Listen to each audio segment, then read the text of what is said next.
ഇന്ന് തന്നെ ഡൗൺലോഡ് ചെയ്യൂ. കാണൂ നിങ്ങളുടെ ഫേവറേറ്റ് ഷോസ്. കൃത്യം 5 മിനിറ്റ് നേരത്തേക്കേ ആ മുഹൂർത്തമുള്ളൂ. ആ സമയത്ത് തന്നെ താലി കെട്ട് നടന്നിരിക്കണം.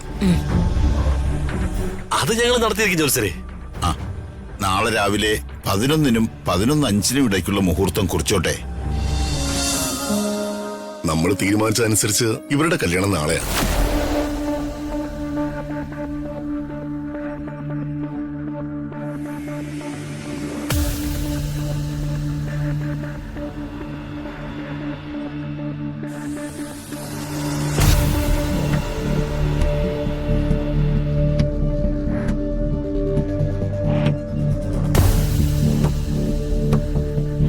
മുഹൂർത്തം പറഞ്ഞില്ല. 10-നും 10:45-നും ഇടയ്ക്ക്. അപ്പോ മറ്റുള്ളവരാരെയും ക്ഷണിക്കണ്ടെന്നാണോ ശേരം പറയുന്നത്? ഇനി ഒരു ദിവസമല്ലേ ഉള്ളൂ ഏട്ടാ. കല്യാണം ക്ഷണിക്കണമെങ്കിൽ കുറഞ്ഞതൊരു 3 ദിവസം മുമ്പെങ്കിലും വേണമെന്നാ പഴമക്കാരുടെ അഭിപ്രായം.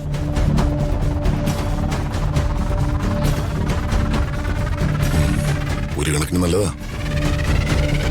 കല്യാണത്തിന് അധികം ആളുകൾ പാടില്ലെന്നാ എന്റെ അഭിപ്രായം.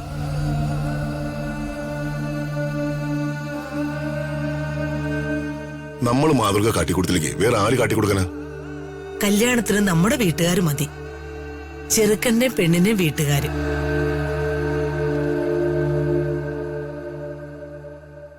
അങ്ങനെയാണെങ്കിൽ രാജ് വീട്ടിലേക്ക് വെക്കോ. രാജിന് മാത്രമല്ലല്ലോ, വീട്ടുകാർക്കും ചെറിയ തയ്യാറെടുപ്പുകളൊക്കെ വേണ്ടേ?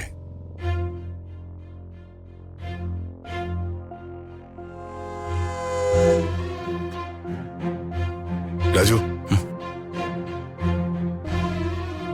നിനക്കിപ്പോ ഡബിൾ റോളാ ഉള്ളത്.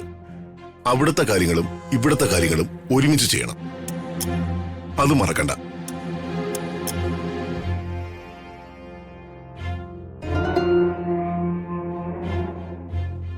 ചെല്ല.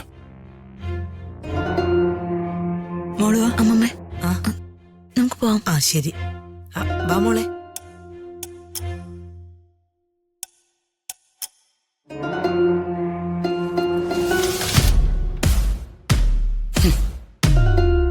ഈ കല്യാണം നടക്കില്ല. അവന്റെ പോക്ക് കണ്ടില്ലേ?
രാധമ്മ പറഞ്ഞിട്ട് ഞാനൊരു മുഹൂർത്തം നോക്കിയതല്ലേ, പിന്നെന്താ അത് മാറ്റാൻ കാരണം? അതെ, ഈ ചെറുക്കന്റെ ബന്ധുക്കൾ ഒരാളെ ചായ കിടക്കാൻ ഇപ്പൊ ഐസിയില. ഓ, അതാരാ? അത് നിന്റെ പിന്നെ പറയാം. ജോത്സരെ, ആ ബന്ധു അങ്ങനെ ചത്തുപോയാലേ ചെറുക്കനെ പോലെ ഉണ്ടാവും. അങ്ങനെ കല്യാണം നീണ്ടുപോകും. കല്യാണമേ അങ്ങനെ നീളാൻ പാടില്ല. അതാ നാളെ തന്നെ നല്ലൊരു മുഹൂർത്തം നോക്കാൻ ജോത്സ്യരെ വിളിപ്പിച്ചത്.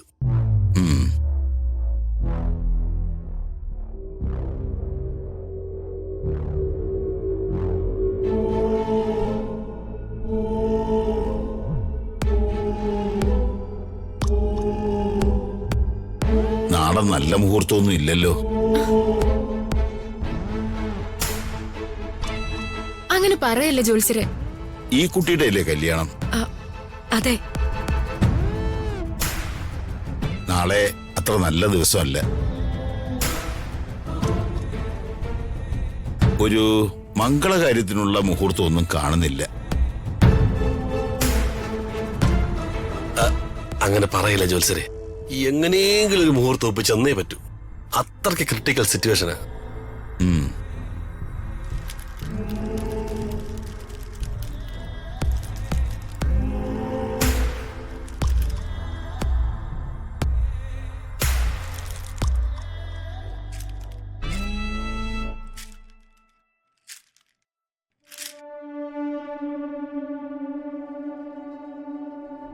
ആ, കിട്ടി.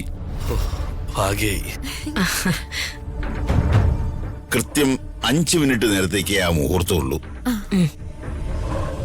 ആ സമയത്ത് തന്നെ താലികെട്ട് നടന്നിരിക്കണം. അത് ഞങ്ങൾ നടത്തിയിരിക്കും ജോത്സരെ. ആ, നാളെ രാവിലെ 11നും 11:05 ഇടയ്ക്കുള്ള മുഹൂർത്തം കുറിച്ചോട്ടെ. ആ, കുറിച്ചു ജോത്സരെ.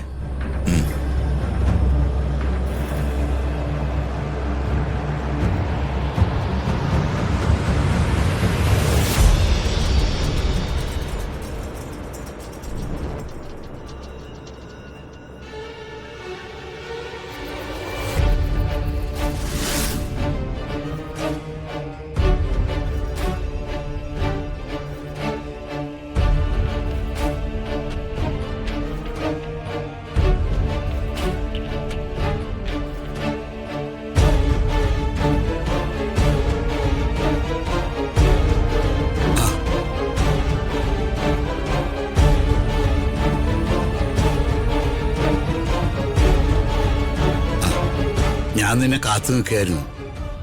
അവര് രമ്യായിട്ടുള്ള കല്യാണം നാളെ നിശ്ചയിച്ചിരിക്കണേ. നാളെയോ? ഇവിടുത്തെ കാര്യങ്ങളൊന്നും ഇപ്പൊ എന്റെ കൺട്രോളിലല്ല.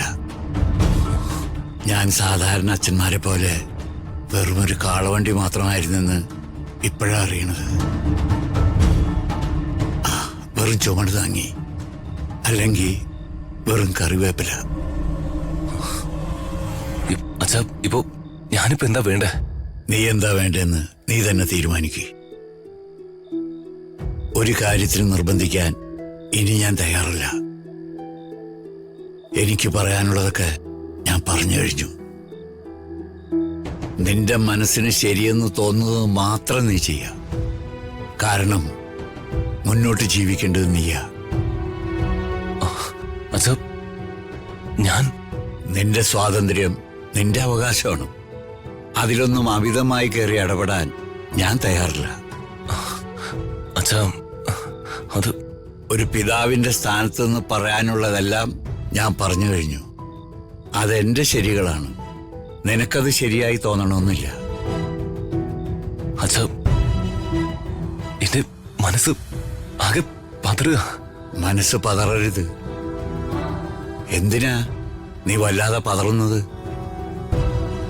നിനക്ക് ആലോചിക്കാനും തീരുമാനമെടുക്കാനും ഉള്ള കഴിവില്ലേ? നിനക്ക് വിവേകമില്ലേ? വിദ്യാഭ്യാസമില്ലേ? അകലെ